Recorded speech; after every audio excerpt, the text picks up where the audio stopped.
Hola amigos parantos, Kumahada Mangos. Di video kali ini Gayaki Movie akan melanjutkan part 10 dari season ketiga serial si Shinji. Buat kalian yang belum nonton atau lupa sama cerita part sebelumnya, kita udah taruh linknya di deskripsi ya. Dan buat kalian yang masih nanya kelanjutan season keempat dari serial Wugengji, ada kabar kalau tanggal 22 ini season keempatnya udah mulai rilis. Tapi harap sabar karena kita masih harus nunggu episodenya keluar satu persatu. Oke, sebelum videonya mulai harap cek dulu kuota kalian. Kalau sekarat bisa numpang V tetangga. Bruh.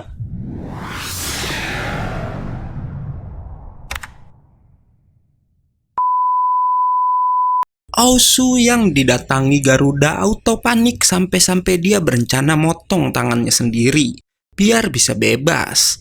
Tapi Aoling lalu datang dan berhasil membebaskannya. Mereka berdua terus berlari dari kejaran si burung raksasa, namun kecepatan Garuda berhasil menyusul keduanya. Aoling berencana berubah menjadi naga dan melarikan diri dengan cara itu. Tapi Aosu bilang itu percuma karena kecepatan Garuda pasti bisa melebihi mereka. Dan jalan satu-satunya mereka harus melawan Garuda. Aosu pun lalu mengingat masa kecilnya. Saat itu ia dibohongi oleh teman sekelasnya yang berkata bahwa anak itu telah berhasil mencabut bulu dari Garuda.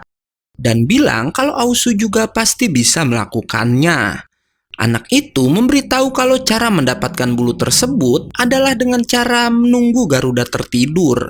Si Aosu yang polos percaya dan berencana mencabut bulu Garuda agar ia diakui oleh ayah, kakak, dan juga semua temannya. Tanpa Aosu ketahui, ternyata anak tadi sekongkol dengan Yilong untuk membohonginya. Dan ternyata bulu yang ia bawa hanyalah bulu dari seekor ayam. Beruntung, Aoling mendengar percakapan mereka dan memberitahu jika Aosu pergi ke sarang Garuda pada kakak Su. Aosu yang udah ada di sarang Garuda mencari keberadaan burung tersebut. Hingga tak lama, Garuda datang dan membuat Aosu terjatuh. Aosu langsung dibawa sang Garuda. Beruntung kakak Su datang dan bisa menolongnya. Di sana akhirnya Aosu tahu kalau ia udah ditipu karena sebenarnya burung Garuda tak pernah tertidur.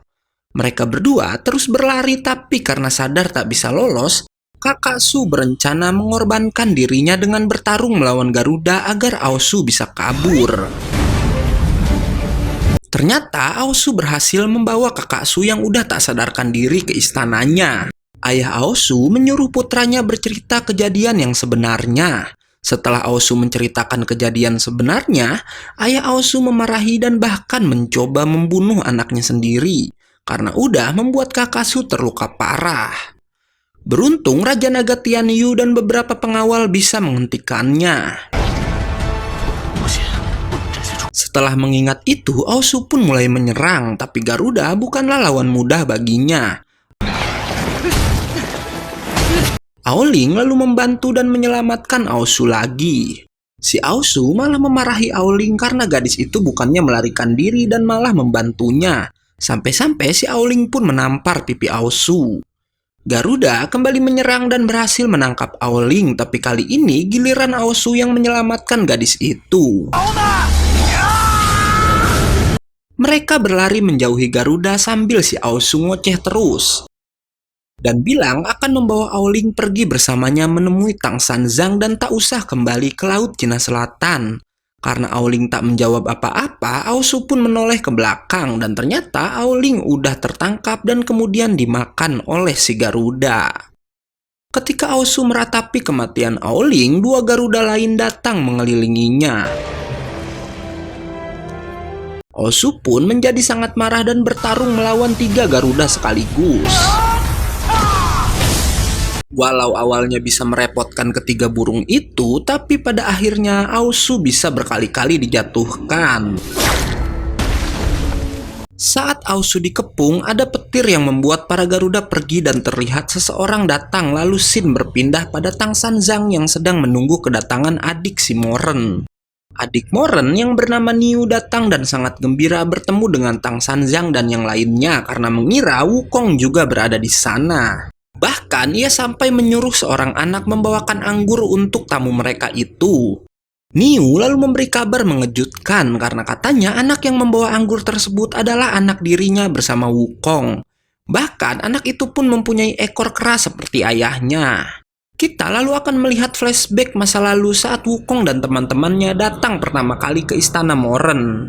Moren dan Wukong yang udah menjadi saudara pun meminta bantuan si Raja Kera untuk membujuk adik perempuannya yang selalu mengurung diri di dalam kamar agar adiknya itu bisa bergaul.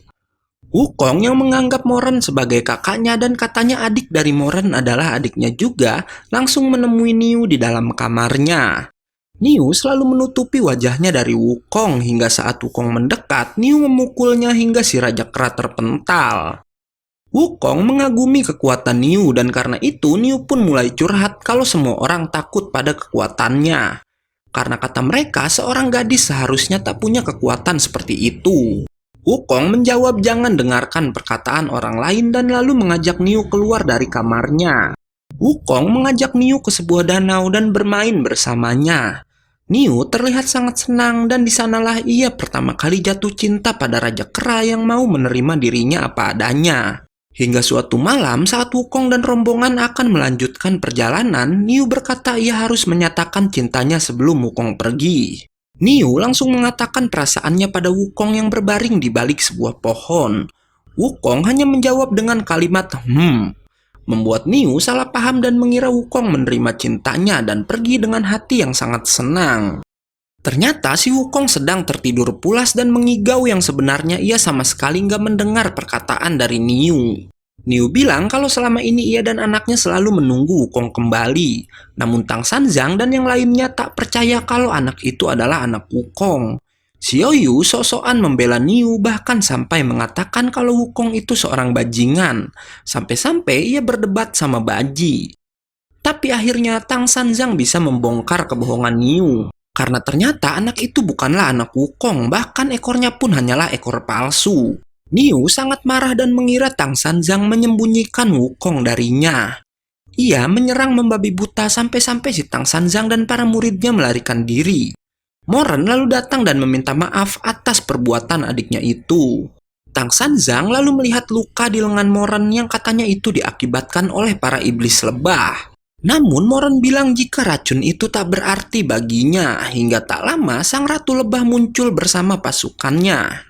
Pertarungan pun tak bisa dihindari, Tang Sanzang berhasil menyelamatkan seorang anak dan menyadari kalau klan lebah udah jauh lebih kuat dari sebelumnya.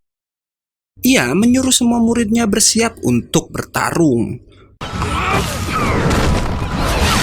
Moren yang bertarung melawan sang ratu lalu dikeroyok tapi kemudian ia bisa membebaskan diri.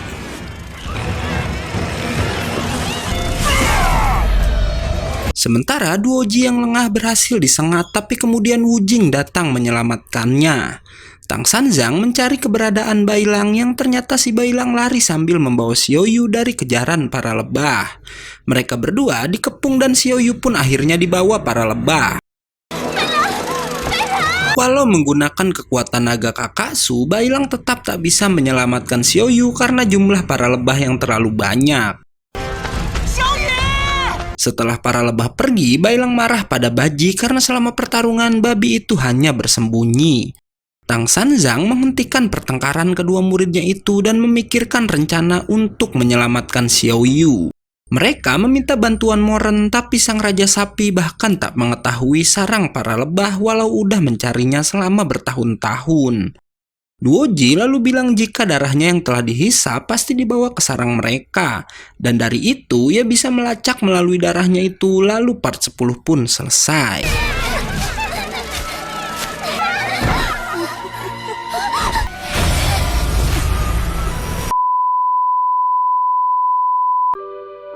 Oke, karena videonya udah habis, gue gak undur-undur dan gak yakin movie pamit.